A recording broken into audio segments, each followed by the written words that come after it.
Hello. Hello. Hi. How's it going? I'm good.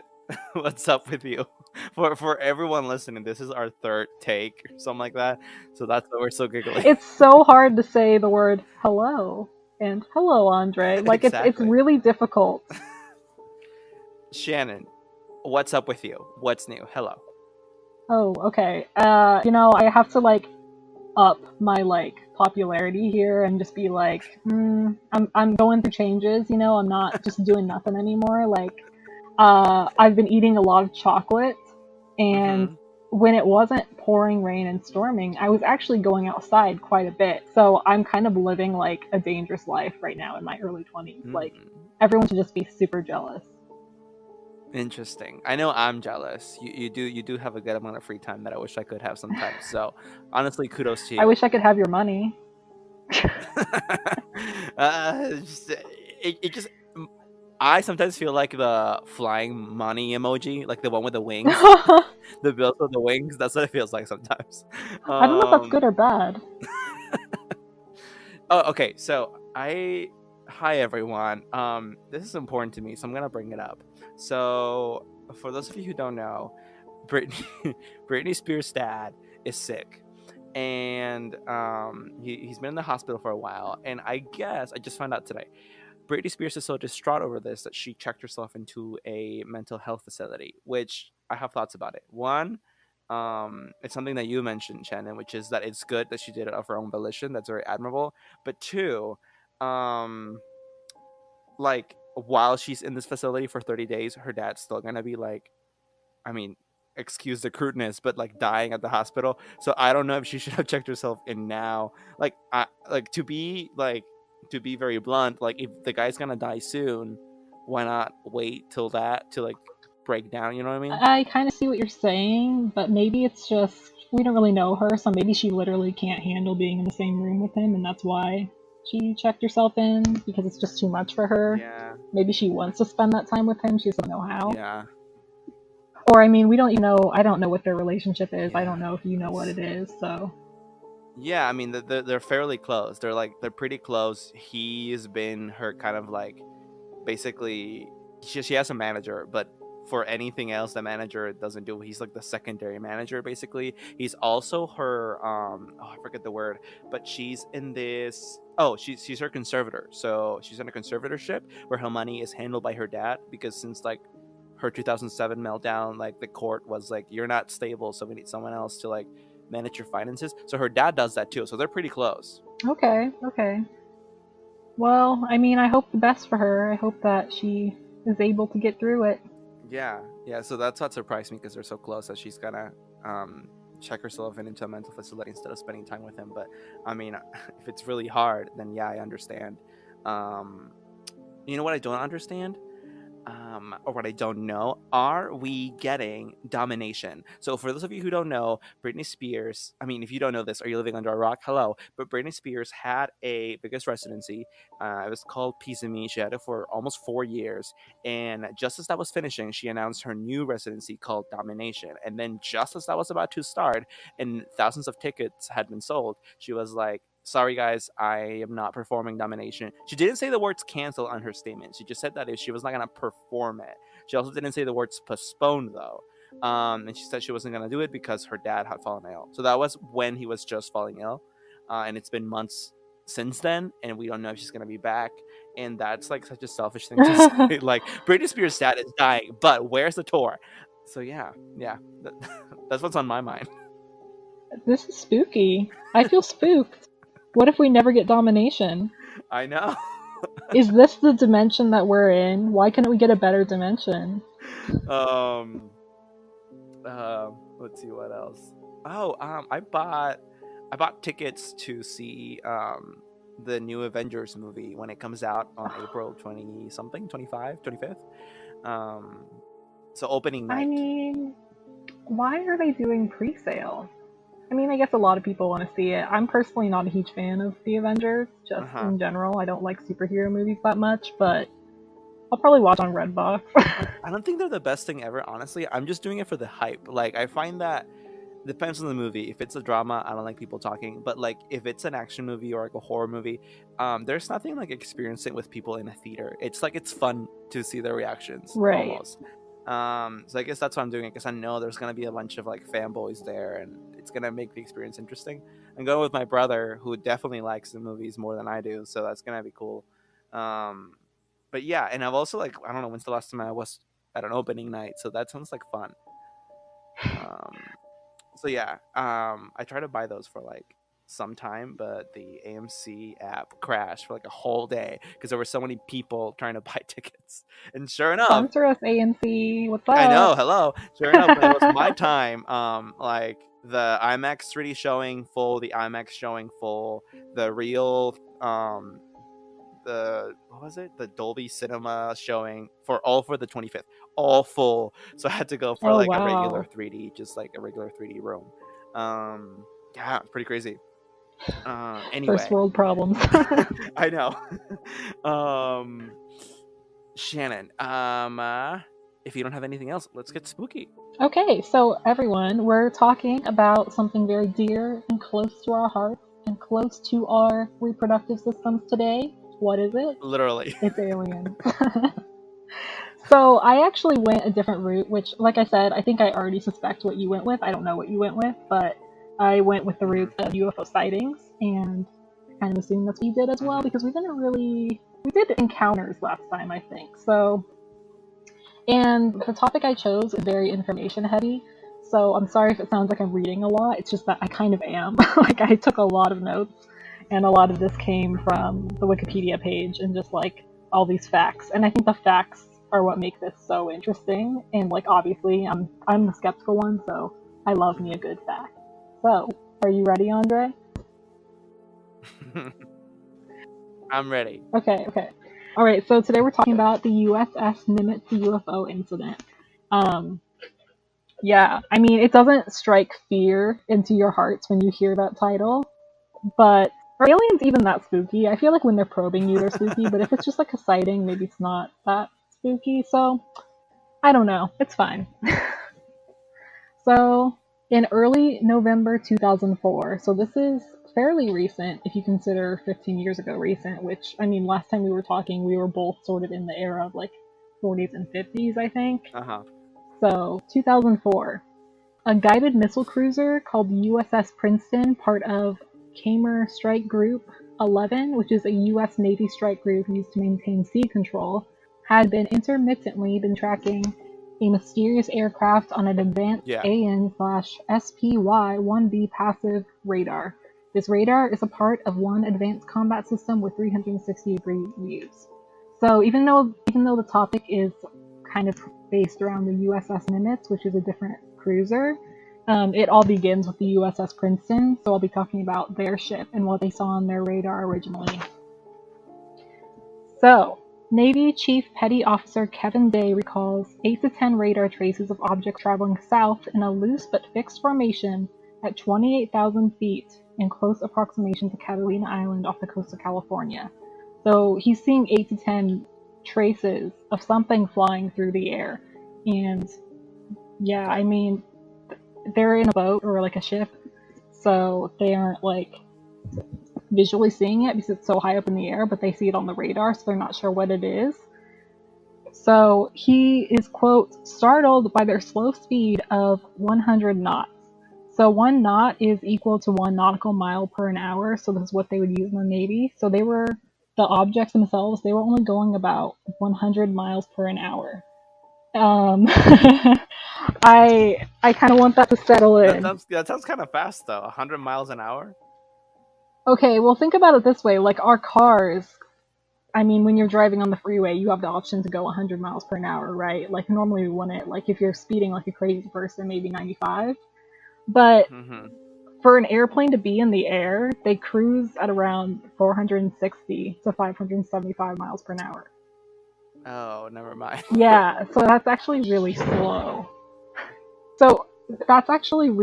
Like, that's insanely slow for something that's flying through the air to be going. Like, especially if it is, like, an aircraft. Like, how is it keeping itself in the air? Because all we know about aircraft is that it has to go really, really fast. Like, you want to fly a rocket into space? blasted up real fast, you know?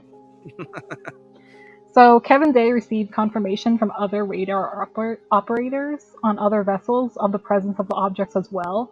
So I think that's sort of important because it shows that he wasn't the only one that saw it. Like, other people confirmed that they saw these things on their radar. So it couldn't have just been a glitch with just his specific radar system unless they were all, for some reason, experiencing the same glitch, which is very unlikely. Mm-hmm. So the USS Princeton sent the coordinates to an aircraft. So, like, they sent the coordinates of the unidentified objects on the radar to an aircraft. And that aircraft was the E-2C Hawkeye, and they also faintly registered the objects on their own radar systems. So now we got boats that are seeing it, and now we got a plane seeing it. So it's all adding up, coming together. So this all happened kind of over the course of 2 weeks. Like, Kevin Day had been seeing this like for a while, and he would take note of it whenever it occurred. So the same event occurred at 9:30 on November 14th, and an operations officer aboard the USS Princeton contacted 2 airborne U.S. Navy Boeing flights. They were Super Hornets, so they were like fighter planes, and they were flying from the USS Nimitz, and they were doing a combat exercise. So now we finally reached the Nimitz. So the 2 planes, they sat 2 people per plane, so this is 4 witnesses essentially. So each plane was equipped with a pilot and a weapons system officer. Kevin Day, who's still chilling on the Princeton, still really really into this at this point, instructed the pilots that were coming from the USS Nimitz to change their course and investigate the unidentified radar spot, so where the objects were supposedly at that point. So this was to ensure that there was no danger of collision during their combat exercise. Just kind of for, like, setting the scene here, the weather was a clear blue sky with no clouds and a calm sea, and that's kind of important for what's about to happen. So when pilots that were coming from the USS Nimitz reached the coordinates of where the supposed objects on the radar were supposed to be, the crew saw nothing in the air and nothing on the radar. Oh my god. Yeah, they're seeing nothing, okay? On the Princeton's radar, however, which is way further away, they're still on the ship, they just sent those guys to investigate, they see that the object dropped from 28,000 feet to near sea level in less than a second. And that's why, probably, the pilots didn't see it. So, yeah, literally less than a second. Like, it just dropped. Yeah, I don't like this. As the pilots looked down at the sea, because they were still kind of investigating at that point, like they just got there, they noticed a turbulent oval area of churning water with frothy waves the size of an airplane. There was a smoother area of lighter color at the center, as if the waves were just breaking like over something under the surface of the water. A few seconds later, they noticed an unusual object hovering 50 feet above the churning water, and it was moving erratically. So, this is weird. So, both pilots, so Fravor and Slate, later described the object as a large, white, tic-tac, 30 to 46 feet long, with no windshield, wing, or visible engine. Yeah. So it was just like this large, like, cylindrical object without any wings or any engine of any kind, not even a window, apparently. And it was over the churning water, which is really weird. So one of the pilots, Fravor, he began a circular descent to approach the object, but in his report he said that the object began to mirror his movements in an opposite direction, circling away from him. So he actually kind of reacted to this pretty quickly. He plunged his fighter plane down, and he aimed below the object so that he could get closer to it, but in 2 seconds or less, the UFO accelerated out of sight, and the pilots reported to feel kind of weirded out. That's a direct quote. So Princeton radioed the jets and said the radar target appeared 60 miles away at the jet's new rendezvous point. So literally within seconds of him saying, like, I plunged down to go get closer to it, and then it was gone, the USS Princeton, which is further away, said that they saw the radar appear 60 miles away. So what could move that fast? According to the Popular Mechanics magazine, an object would have to move more than 2,400 miles per hour to cover that distance that quickly. And I don't know of any man-made objects that can do that. That's crazy. So 2 other jets actually went to investigate, but by the time they arrived at the new rendezvous point of the objects, there was nothing there. Commander Fravor said, "I have no idea what I saw. It had no plumes, wings, or rotors, and outran F-18s, but I want to fly one." Cool. He wants to fly a giant Tic Tac. I mean, I would want to fly it too. Yeah, exactly. So here's kind of an interesting conspiracy turn of events, which, I mean, can you really call it a conspiracy? Okay, so 13 years later, there was video footage released by the Pentagon, and this is why you can't really say it's a conspiracy, because they released it. Like, they were like, yeah, this is what happened, however, we don't know what it is. I feel like I may have seen this actually, because there Have was you? yeah, I remember like watching this video about recently released like UFO footage, and it contained footage from both the U.S. government and the Chilean government.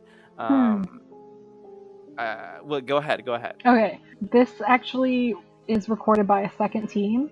So the second team took off at 12, and they recorded on infrared the unidentified system, which they called an unidentified aerial system. And yeah, like, this was released on December 16, 2017 by the Pentagon 13 years after the incident. They didn't say anything about it, though. They just said, here is from that day. And I think the reason they released it is because it doesn't actually prove anything. It just shows something happening. And that's kind of one of the things that comes up in talking about this, is that people aren't saying that the pilots didn't see something. They're just saying, well, just because you saw it doesn't mean it was aliens. And But see, I don't think the government needs people thinking that. So I don't think they released it because they had to, and that was the most like benign piece of like banal piece of footage they could release. My theory is that the government has been priming us with entertainment and like culture, and now they're going to release footage for the time when they're finally going to reveal that we've been in contact with aliens for a long ass time. I've heard that theory too. It's like it's supposed to prepare you for the idea that aliens are going to take over and we're just their slaves or something. Yeah, can you imagine like when they first arrived, if you believe it was during Roswell? I think it was around that time. Like when they first arrived in like the late 40s, early 50s, if all of a sudden like just like in like one go you told the whole US population, so there's fucking aliens and they live here now, like that wouldn't have not gone over well. So Yeah, I mean, there's still parts of the US that are in the 50s, so I think we need to give it some time. yeah, but for the most part, like if the theory is true, what the government has done is smart, because like they went from, if we release this, people are going to freak out, to like priming people so much generation after generation that now it's actually the people that are asking the government to like admit what they think they Right. already know, which is that aliens exist and they're here. Yeah. It's crazy. So kind of getting into like the points of skepticism with this, I'll just kind of go over them briefly because I think that it's pretty cut and dry, clear that it was probably a UFO. That's my stance on it. The USS Nimitz UFO sighting has been criticized for mostly just confusion and incompleteness of the reports, which honestly I don't really value that very much, because if you're like a fighter pilot trying to recount seeing something that you didn't think was possible, you might be a little bit incomplete in what you're saying and not exactly, I don't know. It's just it's and like any traumatic experience, at first when you're recounting it, you won't know really what happened. But another thing is, people just thought, well, it must have been a radar malfunction. Like maybe the Nimitz was malfunctioning, that's why it saw the radar appear 60 miles away, but it was probably just another piece of metal floating somewhere that happened at that precise moment, and you're drawing this connection that it could be that other thing. And then bullshit. That's such a very huge coincidence. Yeah, and then one that I do find a little bit interesting and a little bit more possible than just it being a malfunction is what they think. Well, I don't know who they is, just an operative they. What they think is that at the time when the first team arrived, what they saw going under the water and causing all those turbulent waves was probably just a submerging submarine, and then the drone flying off was just a separate object. And I think that that could be possible, but my only issue with that is if it was a submarine, why didn't the radar pick that up as well? So I don't really see that. But it would explain the confusion of thinking it was one object if you saw something right there and you looked over and you thought that. I can see that happening, but in general, I don't know. I just think this is too weird and too crazy, and there's so many facts, and these aren't just like random people. Like, these are people in the military and the Navy. Like, if they come forward with this and say, like, Yeah. this is what I saw, like, I'm gonna want to believe them, you know? Yeah. No. I mean, it's Yeah, just so I believe I know you do. that's a crazy case. What do you think? I think it's real. I think the big ass tic tac is real. I think these people aren't crazy. I think they try to recount their story as best as they could. But like you said, there's always going to be incompleteness when trying to recount something so, I don't know, astounding, I guess.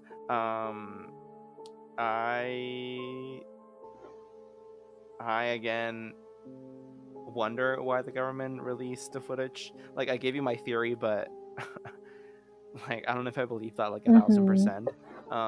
So maybe there's some ulterior motive. I don't know. I think one theory for why they released it could possibly be that they suspected that it was enemy weapons tests that they weren't aware of, or maybe not even enemy, just weapons tests that they weren't aware of in general, and they were hoping that by posting it or releasing it that someone would be able to come forward and say what it was. But because at this point, like, they obviously don't have a clue if they're sharing it with the world, so I don't know.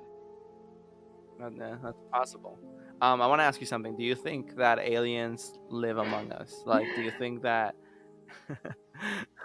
Because I know that you believe in like visits, right? Like this, for Yeah. example, if this is a UFO, that means that aliens visited us. But do you think that the government knows about them, or do you think that they, like, live amongst us? Do you think that, I don't know, they're under the pyramids? What do you think? I feel like there's a couple theories for this, like lizard people, or like Miley Cyrus is a lizard, or like or maybe aliens are helping us with technology or something. And I think that for me, the answer is no. I don't think that that's happening. I don't. I don't think that they would be able to blend in that well. I think Tommy Wiseau might be an alien, but that's the only example I can think of. Interesting. Oh, wait, I Um, do want to say, I think if there are aliens on our planet right now, they're definitely at the deep sea floor because there's so much we haven't discovered down there. We're constantly discovering new, like, species and stuff, and, like, it could definitely be a yeah. thing. Yeah, I mean, maybe they think that's just the best hiding place, which it probably is. In all honesty, I mean, hell, yeah, we've explored like 5 or 6% of our oceans. That's crazy. Yeah, but I don't think that they're, Like, like, whispering in Trump's ears, you know what I mean? Like, what do you think? Do you believe that? I don't think that. I don't believe like that they've helped us like technologically. Like, I don't know. I feel like I go back and forth on these kinds of things, but like deep down, it does seem pretty ridiculous. Like that they helped us with the pyramids, or that they helped Hitler for whatever Oh my reason. god. I don't know. I guess they like, yeah, became evil for a while during the 40s. But anyway, but I do think, yes. Again, I don't think they help, but I do think that the government like has like had like table conversations with an alien race. Like, legit, I think that there's been contact, and I think that, like, I don't know, some kind of agreement, contract, whatever you want to call it, something has been established between the two parties. There's an understanding of something about each other's existence, whether that be like don't destroy each other, or I don't know. But there's just like the U.S. government is so fucking shady. Like, it's so Yeah. shadowy too. And there's so much stuff that comes out, not just about aliens, but think, for example, like MK Ultra, that is declassified like decades later after they've like ridiculed people while it was happening for Yeah. thinking that it was happening, and then like years later they're like, actually, never mind, it was true. And it's just like, I don't believe anything they say. Obama, don't come for me.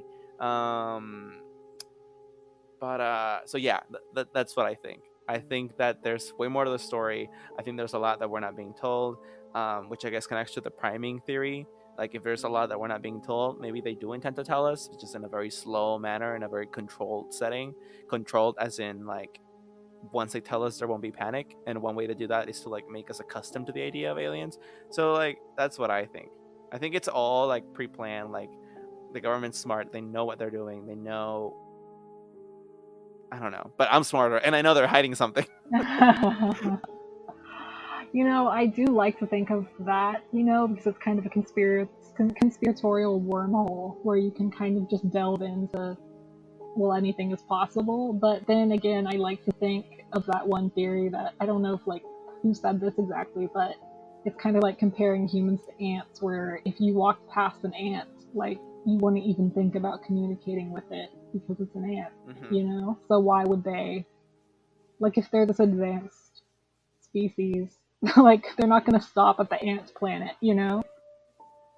Well, one, why do we think ants are lesser than any other animal? Maybe they don't think that way. And two, even if they do think that way, who's to say that every alien race that has come across Earth is like as smart to like humans as humans are to ants? You know what I'm saying? Like who's to say that they're like that technologically superior? What if they're not from a faraway galaxy? What if they're just like barely from outside Orion's belt?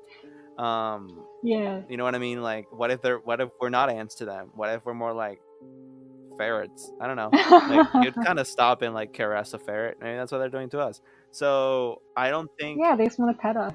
So like because I've heard that in two different ways. Like they wouldn't stop because we're ants. Well, one, maybe we're not ants, and I've also heard like, well, if anything, they would destroy us because we're so inferior to them. We're ants. They wouldn't bother like making agreements with us or whatever. And to that point, I say, I mean, yeah, like Stephen Hawking did once say that if aliens, because he didn't believe they were here, he said that if aliens ever contacted us or came to Earth, it would be more like Columbus and the Indians than anything else. Yeah. And we certainly wouldn't be Columbus. He did say that, but again, that's one, assuming that we are just like ants, which we might not be, and two, that they are evil, and if not evil, at least very resource hungry, which they might not be. They might just be out exploring for the sake of discovery, new contact. We certainly are. I mean, we're not starting out probes to find aliens so we can kill them or extract their like planet's resources, and so why would they do that to us? That's the only way that things would go the way things went with Columbus and the Indians, if they had a real strong motive for like destroying us and our planet or enslaving us. And what if they don't have that motive? Well, I also want to point out that you said that you don't trust the government, so who's to say that they aren't sending out probes to go kill other aliens on their planets and take all their stuff? Like maybe that's how we got Wi-Fi. Like we just killed a planet for the discovery of Wi-Fi. I mean, that's fair. I just don't see those probes coming back. Like when it really comes down to the nitty-gritty, like we really are so like space not savvy. Like we're not very advanced in that regard. If you really think about it, like everything we send up in space they're just like big vacuous cans of aluminum that we hope don't explode like midway up the trip. So we're not like there, you know what I mean? I just don't see us like secretly colonizing other planets and bringing resources back in fucking. We should send our nudes into the universe, just like to see if anyone swipes right. You know what I mean? And it's like, hey, let's go check out Earth. Oh my god, whose nudes though? That would be an interesting question. Like, whose nudes get to go out? Tommy Wiseau's, of course. So that's what I think about your case. Yeah. It wasn't. I feel like it's not that scary, but for me, when I was reading it, like it I guess just the possibility of this happening to you, like being in a fighter plane and diving for that, like that's scary in a way. Like I don't know. Oh no, I was spooked. Like I can put myself in their place. Like imagine just seeing this thing like drop down how many thousand feet in like less than a second. That would like your heart would just start pounding. Yeah, and just feeling like you're crazy like that. That's a real feeling. Yeah. Oh yeah. All right. So I already know what you have for me, but are you ready to share? I am ready to share. And although you know what I have, you might not know all the details. So True. get ready to be spooked. Okay. So today I'm talking about the Phoenix Lights. Now, I love this phenomenon, but I actually didn't know all the in-depth details about it until I researched it for this episode. So now I love it even more that I know more about it. It's super duper interesting. Let's get started. So, have you heard anything about this? I've seen videos too. Okay.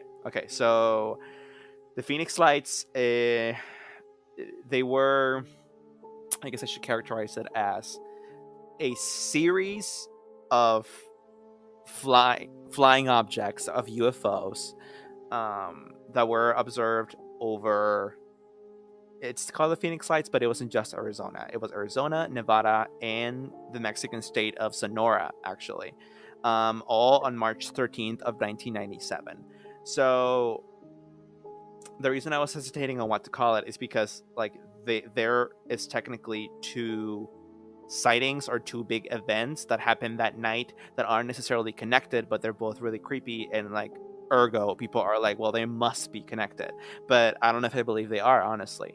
So Phoenix Lights is like it's kind of like a split phenomenon. It's like two things. It's really two things. It's kind of like the Amityville horror. Remember, you're talking about the murders and you're talking about the haunted house. Here you're talking about two events that happened in like close towns the same night, but weren't really similar in nature. So, okay.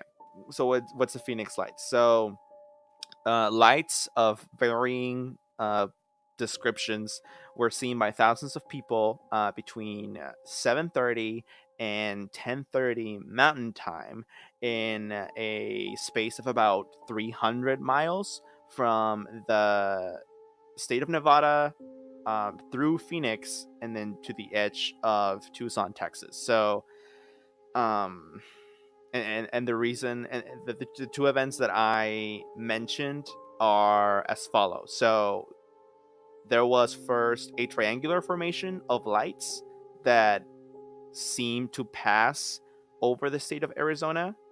And then there was a series of stationary lights that were seen in the Phoenix area. So I know it's complicated, but yeah. So, okay.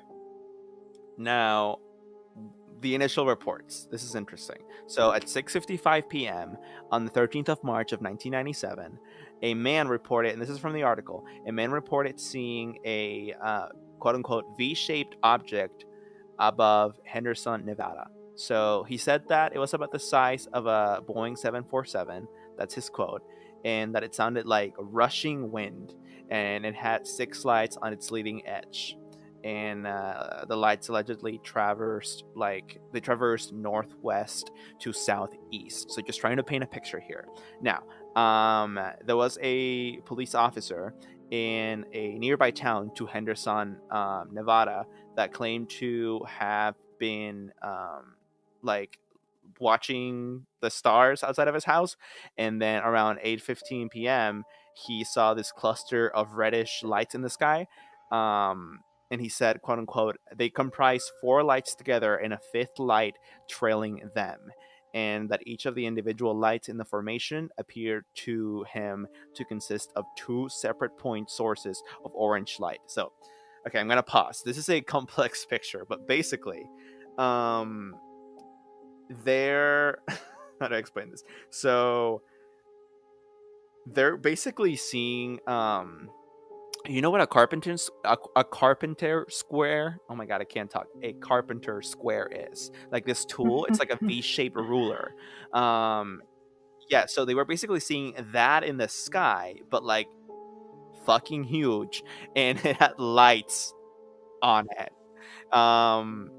It had five lights on it, kind of like trailing it. So like three on one side, two on the other. It's an interesting sight, and it's not like what you think when you think a UFO, like a regular alien spaceship or whatever.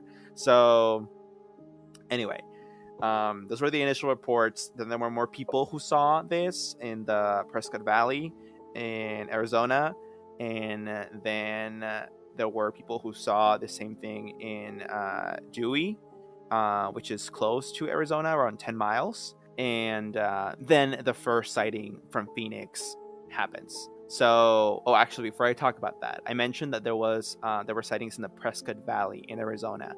So, there's something I want to read to you. The National UFO Reporting Center received a report from that area, the Prescott area, and this is what the report says from someone, from just like a regular civilian that submitted the report to the center. And I quote, "While doing astrophotography, I observed 5 yellow lights in a V formation. Again, think a carpenter square or just like a big V in the sky.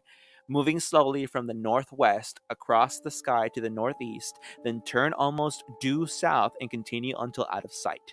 The point of the V was in the direction of movement. The first 3 lights were in a fairly tight V, while 2 of the lights were further back along the lines of the V's legs.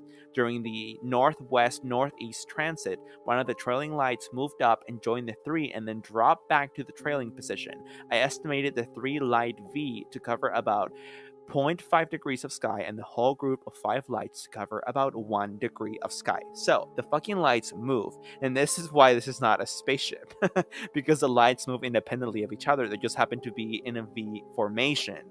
So what the fuck are we looking at? Is this just 5 different spaceships that are all information? Maybe. I don't know. Creepy. Thoughts so far? I mean, what else could it Yeah. be? I mean, yeah. I guess there's really nothing else. I just wanted to make it creepy, but it's just an interesting thought, like, because I thought it was a spaceship for the longest time. Um, Yeah. the V lights part of the Phoenix lights phenomenon. I never knew that the lights in the V moved. I only knew of the lights from the second part of this phenomenon that were an actual like Phoenix, that those moved and those were not in the V formation. But I didn't know this. So anyway. What am I looking at here? Okay, so sorry, I'll jot that down so you can cut it. So the first sighting from Phoenix. So now things move to the bigger area of Phoenix, Arizona, and now thousands of people are looking at this V. So Tim Lay and his wife Bobby, his son Hall, and his grandson Damian Turnage first saw the lights in Phoenix when they were above the Prescott Valley, about 60 miles away from the lights. Now listen to this. At first, this is according to the article, and I'm just gonna like read some of it because they really put it together very nicely. The lights appear to them as 5 separate and distinct lights in an arc shape, as if they were on top of a balloon, but they soon realized that the lights appeared to be moving towards them. Over the next 10 minutes, the lights appeared to come closer. The distance between the lights increased, and they took to the shape of an upside down V. Eventually, when the lights appeared to be a couple of miles away, the witnesses could make out a shape that looked like a 60-degree carpenter square, with the 5 lights set into it, with 1 at the front and 2 on each side. So, and they freaked the fuck out, obviously. So, this was, again, the first sighting from Phoenix, but technically it's still in this Prescott Valley kind of mountainous area. But then the lights move all the way to actual like big city metropolitan Phoenix, and then the V is seen by like way more people. One specifically was Bill Greiner, who is he was one of the first people to see it in the metropolitan area. He was a cement driver. He was hauling a load from somewhere, and he was like driving by that area, by the Phoenix area, metropolitan Phoenix area, and he described the group of lights. And this is a quote from this guy, and I love it. He says, "I'll never be the same. Before this, if anybody had told me that they saw a UFO, I would have said, yeah, and I believe in the tooth fairy. Now I've got a whole new view, and I may just be a dumb truck driver, but I've seen something that don't belong here." And he said that the lights hovered over the area for over 2 hours. So this is just one of crazy. many, many reports. So it's creepy. It's just creepy. After Phoenix, a report came from a young man in a nearby area called Kingman in Arizona, who stopped his car at a payphone to report the lights. He was en route to LA and called from a phone booth to report having seen this large cluster of, he called them stars, this large cluster of stars moving slowly in the northern sky. So why am I telling you all of this? The different cities and whatnot. This thing was fucking gigantic. So it was no plane. It was at least a mile in like height, at least, and it hovered over, well, many areas for many hours and seen by a lot of people, and it travels slowly, and I don't know, that just makes me think that it was like huge, like the fact that it had Yeah. to travel so slowly, because you know how like slow things, like huge things travel, like think of like a blue whale, I don't know, just like I can Or just like like me waking up in the morning. I can just picture this like huge spacecraft almost making this like boom sound and like having to travel so slowly and like hover over this whole area, because Maybe it it's was. so huge. Do you think it was a space whale, like from Doctor Who? I mean, that's the first theory. The second one is, um, honestly, I don't know. I don't I can't really tell you. Because here's the thing, right? Like there are like, okay, so this could just be 5 spaceships that are information. Okay, but there are people who were under the Phoenix sky seeing these lights who claim that the reason they know it was a triangular formation is because they couldn't see the stars when they looked up, Hmm. while they were under what they believed to be this big ass triangular Hmm. spaceship, but they could see them outside of this triangle when they looked up. So what the fuck? Huh. um, Okay. So like, because that's a question I had was like, did they actually see something besides the lights, like a well, metal that's the or like thing. a wing or It something? was apparently, it was a really dark night, a particularly dark night. Whatever. Um, the eyewitnesses weren't super helpful as far as like, was this thing made out of something? No one could really tell. But the only thing they could tell was like that it was blocking out like the night sky, like that Yeah. part of it. So I guess I can tell you that it's a spaceship, but again, like the lights rearranged. So I don't know, I'm shook. Maybe it was just 5 different spaceships, which would explain how they were able to rearrange at will. But like among them, they formed this triangular black hole. Oh. That just sucked the light. So I don't know. Oh, I Anyway, have a theory. um, I have a real what? sci-fi theory. What if it's one ship that rearranges its shape in order to blend in better? Ooh, that's pretty good. That's pretty good. So, um, the things reappeared in 2007. Uh, a repeat of the lights occurred in February of that year, and it was recorded by a local news station. However, according to the military, to the Air Force, these were actually flares dropped by an Take your aircraft. flares and shove them up your ass. Training, yeah, yeah, I know. Training at an Air Force base, and my thought is just like, because they said the same thing like 10 years prior. Bullshit with your flares, bullshit with your weather balloons. It's none of that. Fucking yeah, and Roswell was a weather balloon too, right? My ass. It was actually on your So ass at Roswell, so that's it was weird. actually my ass. It blocked the Phoenix sky. So there is photographic documentation of the second. Um, okay, so let me make this differentiation again because I feel like it got muddled. So documentation of the Phoenix Lights phenomenon falls in 2 categories. One, images of the triangular formation seen before 10 p.m. Mountain Time in Prescott and Dewey, and like the valley, mountainous area, little towns, like that part. And then there's photographic documentation of the Phoenix event that happened at 10 p.m. So, and this is why it's different. Okay, so I'm gonna make it like super simple. So, I think this is Mhm. all the same thing. It just puzzles me why the quote unquote formation, if that's what you want to call it, was different at different places. So, let's just say Mountain and Phoenix. So, in Mountain, these spaceships were in a V shape while they were traveling across the whole mountain and all these little towns adjacent to Phoenix. But then they get to Phoenix and they become this. They're no longer a V. They're just kind of this. I don't know. This like string of horizontal lights on the night sky. That is bizarre. Like, why did they change shape? Because they're different than what they were before they got to Phoenix. The lights are therefore categorized into two different things, two different events, basically. Also, when I said about people who said that they looked up at the night sky, and they could see that it was like blocked out, that wasn't in Phoenix, Mm. because it wasn't in a triangular formation there. That must have been people who said that must have been in like this little towns or Dewey, Prescott, or like the mountainous area. So just to clarify. Now, I want to talk more about the second event, what people saw at Phoenix. That wasn't necessarily triangular. It was more like an arc again. Like it was more horizontal, really, than anything. I want Mhm. to talk more about this because this is the one that people saw the most. There were thousands of people. I mean, Phoenix is it's a big ass city.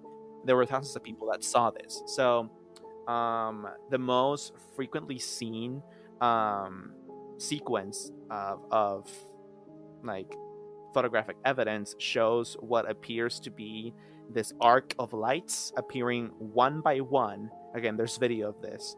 Then going out one by one uh, on the Phoenix like night sky, whereas anywhere else it was just this flying V in the sky. But here it was different in Phoenix. Um, People claim that these images Mm. show that the lights were some form of running light along like the edge of a large spaceship, which makes sense to me. Um, and Wow. if it was, then that spaceship would have to be at least a mile in diameter. So yeah, yeah, and imagine that like hovering over the city of Phoenix. Like that's big, right? So there were first-hand witnesses that reported that the lights looked to be quote unquote canisters of swimming light, while the underbelly of the spaceship was undulating. This is a quote, like looking through water. So I don't know what to tell you. um, Again, like there's different reports. That's one reason I don't know what to tell you as to what this thing looked like exactly. But the other reason I don't know what to tell you is because it's more like a this is so convincing I don't know what to tell you. Like you either just believe this or you're dumb. Like there were thousands of people who saw this. This is in modern times, not like the San Fatima children who spoke to God or whatever. Like and there's video of this, right? So this is also something I found super interesting. There's apparently wind wind direction data that was measured by several weather stations, like independently, from the Phoenix area, and it showed apparently consistency with reports about the movement of the lights. But people took this to be like, oh, see, like the wind was moving the same way people said the lights were moving, therefore they were flares. And I'm like, bitch. Or maybe the spacecraft just happened to be like any other human made spacecraft and they like to go with the wind because going against it Yeah. is hard. Anyway, uh thoughts so far? I really like this image of it undulating, and the Uh-huh. lights being blurry, because I think that kind of coincides with this idea of like they're moving in this V formation, but they're not when they're over Phoenix. It's this kind of constant movement that kind of makes me think, well, if something's moving constantly, maybe that plays a part in why you can't fully see it if it's moving really fast. But I'm not a Mm-hmm. scientist at all. I have no idea how that would work. Or maybe it's invisible. I don't know. You know what I mean? Like if there's like an Mm-hmm. invisible alloy or Yeah. something, and then the light reflecting off of it just like lets you see it a little bit, through the. Yeah. But Yeah. what I keep thinking about is like, well, why? Like I think the same as you. Why did they not move over Phoenix? Like what was happening there that was different? Did they finally arrive at their I don't know. Like they were just hovering over it, right? Whereas they were moving elsewhere. I mean, it seems to me like Yeah. really they were going to Phoenix. The easiest way for this spaceship or spaceships to travel was in a V formation because I guess aliens found out that V is the most effective travel shape. I don't know. And so they did so, like Yeah. a paper airplane, Birds. like a V. But once they got to Phoenix, like they were done traveling, so they could disperse, not be in a V, and do their thing, which I guess was just to watch, and that's super creepy. Maybe they were looking for Maybe. something. Maybe someone lost their keys last time they traveled to Earth. Carl, I told you. Put it in your pocket. Or even worse, what if there was someone abducted in Phoenix and they were coming to check up on him or her because they were pregnant with alien babies and it was all just like child support? Oh my god. Carl, Intergalactic child stop support. probing humans. So yeah. What you said. Okay, no. So here's the thing. The US Air Force got ballsy after this thing blew up and was like, bitch, never mind y'all what y'all think you saw. These were LUU 2B/B illumination flares dropped by us from an aircraft on a training exercise. Shut up. My ass. I've heard this theory too, and it has absolute holes in it. It's Swiss cheese. So yeah, it does. It has huge holes. According to this explanation, the flares would have been visible in Phoenix and they would have appeared to hover due to the rising heat from the burning flares, creating a quote unquote balloon effect on their parachutes, which slowed the descent. Okay. No. One, just a reminder, these things hovered over Phoenix for over 2 hours.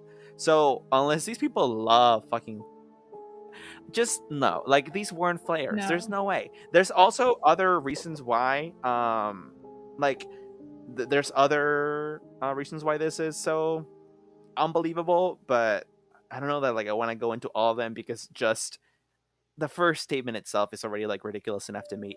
I don't believe it at all. Like flares, I don't think they last that long. I also don't think they can be seen from hundreds of miles unless you have these like ideal environmental conditions, which is what people were seeing them from. Like people were seeing them from the whole state of Arizona, basically. Also, while the Air Force like cared to explain the second incident, they didn't say anything about the first incident. They didn't say anything about the V. That remains largely unexplained. I mean, if you consider the Air Force explanation to the second event a valid explanation, which I don't, let's say that you do, the first one still remains unexplained, and no one took credit for that. People say that they could have been airplanes, and I'm like, bitch, airplanes flying in a V formation, no sound, by the way. These were like silent lights. And also, like, what about that family that like the lights came really close to them while they were like driving in the Prescott area or whatever, the Dewey area? Like, were those planes just stalking this one family on the highway? So again, I mean, the notion of planes for the first event, for the V-shaped event, is just kind of crazy to me. Like, reminder, like these lights is a big ass V appeared over northern Arizona and like traveled south and over nearly like the entire length of the fucking state, and like passed down to Tucson. Like, where were these planes going? Number one, and why? Like, what's the point in the middle of the night? Like, what test is this? Yeah. So just no. Now, this is like one of the best parts about this. There is this guy, right? His name is Five Symington the Third. Wait, what? And I don't know if you've heard about him. His name is Five? Five, as in Five, Fife. Oh, Five. That's a name, apparently. Okay, Five Symington. Five Symington Okay. the Third. And he was the governor of Arizona at the time. And I don't know if you've seen this, guys. If you haven't seen this, go on YouTube and look this up. He held a press conference in 1997, like when the news were blowing up. By the way, weird thing, like not a lot of people gave attention to this, like in local Arizona news when it happened in March. It wasn't until like early June that a big like news station picked up the story, and then it like blew up all over the nation. So that's an interesting fact. Like it wasn't actually immediate, which I thought was interesting. And then all like the Dayline and the NBC like documentary started coming out, all like the segments about it. But like it took like a month and a half or more. It was kind of weird. But anyway, once it was actually like blown up, the Arizona governor Fife, he held a press conference and he said you should watch the video. He says, quote unquote, that they found who was responsible, and then he he brings out his aide on stage at this press conference dressed in an alien costume. Oh my god. And I thought that was hilarious, but also like so fucked up and mean to all the people who actually believed that it was aliens and who were sure that it was, because this guy was basically mocking them. And you know why I think it's so like fucked up? Because 10 years later, this motherfucker went on Dateline and said that he had actually witnessed one of the crafts, and decided not to go public with the information because he didn't know what to do. Basically, he said that it's a quote, "I'm a pilot and I know just about every machine that flies. It was bigger than anything that I've ever seen. It remains a great mystery. Other people saw it, and I know that they did. I don't know why people would ridicule it." Oh. And I'm like, bitch, you ridiculed it 10 years ago. What are you talking about? Oh man. Anyway, also it was fact check. It was the Daily Courier he did an interview with in 2007, not Dateline. Anyway, so in 1997 he like brings on an alien guy, basically like a costume, and it's like, "Hi, the aliens did it, lol, y'all are crazy, you fucking weirdos." And then 10 years later he's like, "I saw it, I was scared." I'm And I'm gonna like, take this. what? Why? Like, why would you go? I want to take this to even a further level and say that if you were an alien on Earth, what better way to convince people you're not than to get in an alien suit and go on TV? I'm just saying, maybe that was a real alien. He also said, this is a quote from him again: "It was enormous and inexplicable. Who knows where it came from? A lot of people saw it, and I saw it too. It was dramatic, and it couldn't have been flares because it was too symmetrical. It had a geometric outline, a constant shape." So he must have been talking mostly about before it came to. Yeah. Actually, no. Sorry. He could have just been talking about Phoenix, because it wasn't a carpenter square in Phoenix, but it was an arc. It was like this like arch thing.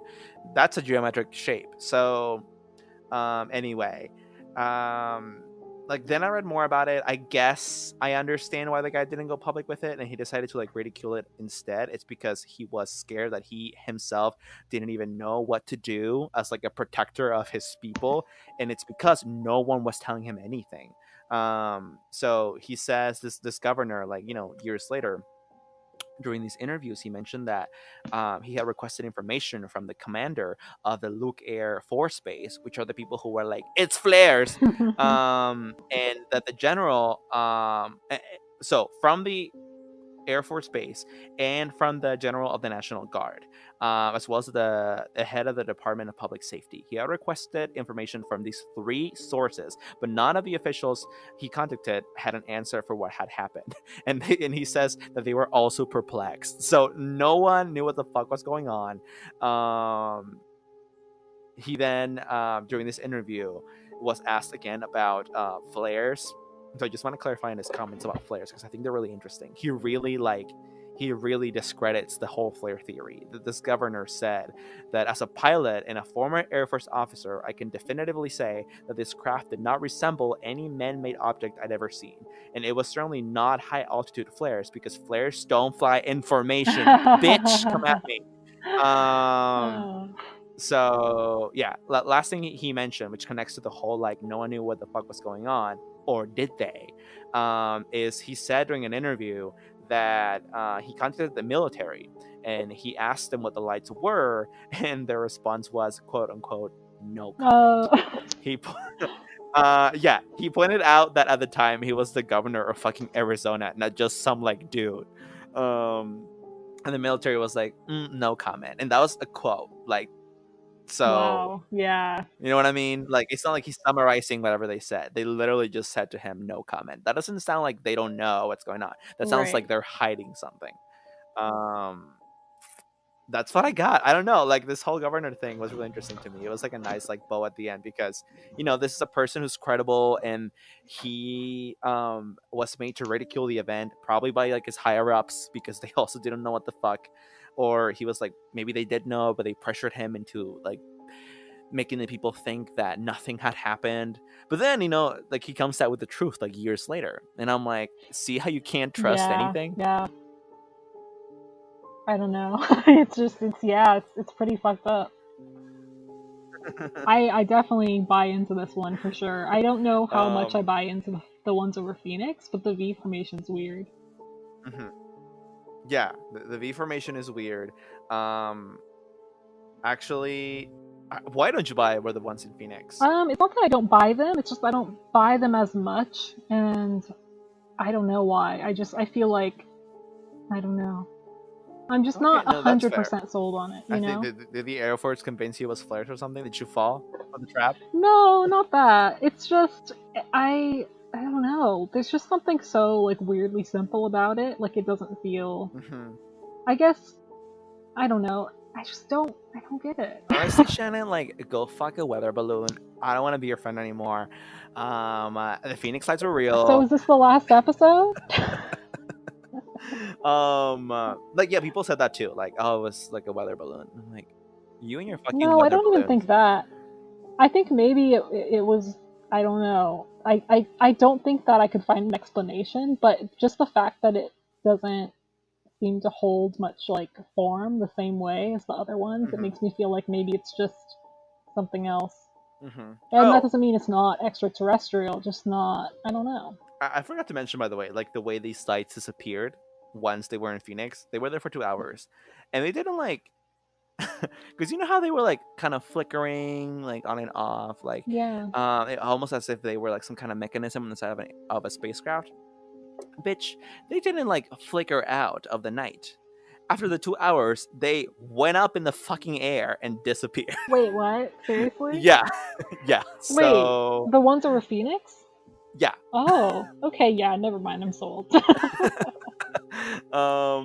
It's just like here's the thing with the Phoenix Lights, the whole thing.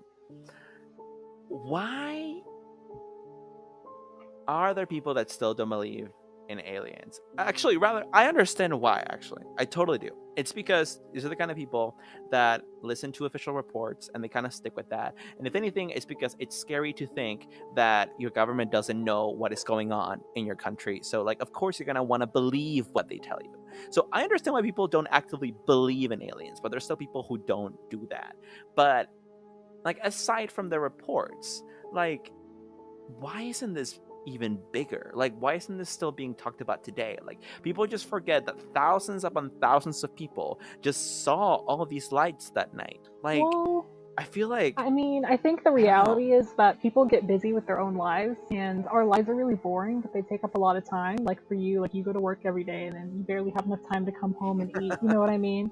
And then 10 years later, you have 3 children, and you're like, wait, no one ever told me what the Phoenix Lights were. You know? So I think that's why progress is slow and why we don't focus on these things very much because I mean, yeah, I guess that's fair that even if you see something as extraordinary as like proof of extraterrestrial life in your city, you're like, yes, but Brian has soccer practice at 7. So, exactly. Yeah. No, like this is, if we didn't have the podcast, I wouldn't think about aliens that much. Like I thought about them a lot, but not frequently. You know what I mean? mhm, Like yeah, I just be like, what am I gonna eat today?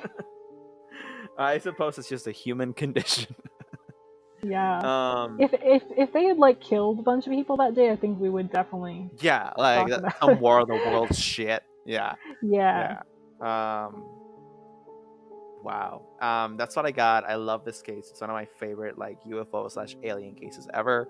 Um, yeah, that's what I got. I totally believe in it. I believe in yours too. I like talking about this because like as skeptic as you are, I think we both agree that this is the one topic that we're like.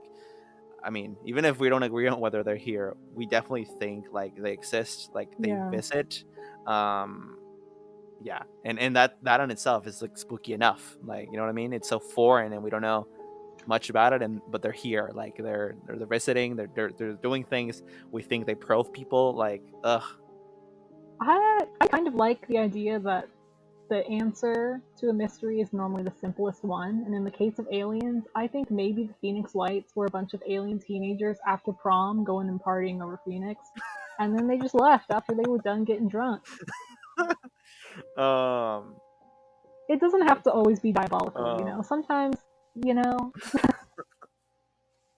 yeah, I mean, you wonder, right? You wonder if even just one of the many paranormal and supernatural and unexplainable things that have happened in history, the many things that have been recorded in spooky cases and whatnot, you wonder if at least one of them actually has a really like funny undertone to it that we just don't know about. Like, what if this like one ghost case about whatever turned out to be like, I don't know, like I don't know, like the ghost of this person died at like a beer pong game. Like you yeah. don't like, but you would never ever know that. Like you'll never know that. Watch out, Yeah, Conjuring I movies. guess Andre's coming for you. it's possible. I mean, it is yeah. it is possible. Like, a ghost is just someone who died. Like, I mean, if you believe in ghosts in the traditional sense, it's just someone who died in a very like sudden manner, and they has to like still have unfinished business. Technically, you can die in a very sudden manner from like autoerotic asphyxiation. Like, Is that's a that thing, sudden? I and feel you like it could be. takes a while. I feel like it's sudden in the sense like you think you have it under control, and all of a sudden you're like choking and you're dead. Is this like from personal Um, experience? no, it's from a movie that Robin Williams was in. You should Oh, watch it. wow. Okay.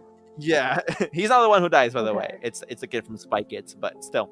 Um, yeah, like, and and he could die all of a sudden, become a ghost, and he haunts I have people. a really good And question. If an yes, alien comes to our planet and dies on our planet, is it an alien ghost?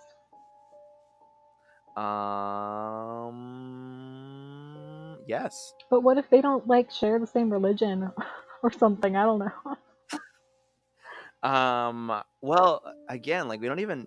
I don't know that we think that like ghosts are necessarily like, I don't know, Christian ghosts. I think we just think that ghosts are like Okay. energy. I don't know. Listen to our ghost episode, everyone. I don't even remember what I believe. um Anyway, that's what we have for you tonight. Everyone, if you have any suggestions for next episode, I know I did get a couple for next week, so do keep sending them in. Just DM us at Talk Scary on Twitter. You can also find the podcast on your favorite podcast listening platform. We are literally everywhere, like iHeartRadio, Google Play, Apple Store, Spotify, everywhere. Do not eat any large meals before bed. And Shannon, you have anything? I hope Brittany's okay. We hope Brittany is okay. We stand and we hope she's okay, and we hope she dominates us next year. Um, okay. Okay, yeah. I'm gonna make you come with me and see her. If you pay, I'm all for it. You're like, I'm not gonna pay to see someone lip sync, and I'm like, I will for two. Have you seen her before? No, I've never seen her, and I low-key want to, but that is actually like a big thing. Like, I'm like, I've heard that the performance is like okay. Like, her Piece of Me show is iconic if you're like a gay stan and you're like, it's my dream. But I don't know that I'm at that level, and all I'll be thinking about while I see her is like, I know this is lip syncing, and also like the dance moves aren't the same as like prime Britney. And I know that sounds so like judgmental, but I know I'd be thinking that the whole concert. So I don't know about going to see her live. Plus, it's expensive. If anything, I'd go see Cher. Oh, Fuck. really? We should go see Cher. That would be fun. Anyway, thank you for listening, everyone. We will talk to you next week. Keep it scary, keep it creepy. Bye bye. And that's it. Good night.